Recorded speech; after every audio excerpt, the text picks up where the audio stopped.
never make a promise when you are happy, and never make a decision when you are angry. I believe that this code that basically is telling us that you are going to regret it later exists because of something called as amygdala hijack. The amygdala is a collection of the cells near the base of the brain, one in each hemisphere.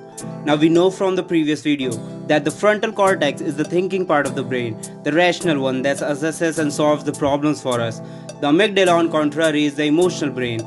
That is, it receives an information and puts it against past experiences to decide whether the stimulus poses a threat or not, and reacts with being a criminal of sort by taking over the thinking rational part, hijacking the brain essentially. Fight or flight response originates in amygdala.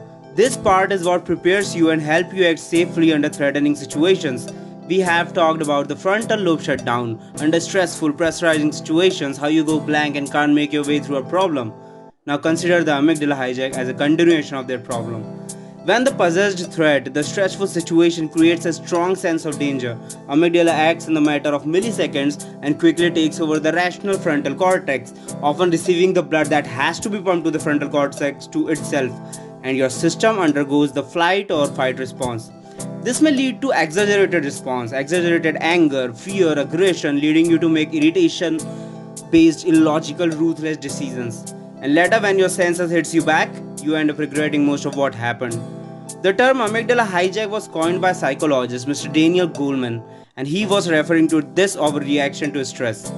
When you experience the hijack, the flight or fight response, your amygdala causes increased release of adrenaline and cortisol, leading to increased blood pressure, heart rate, breathing.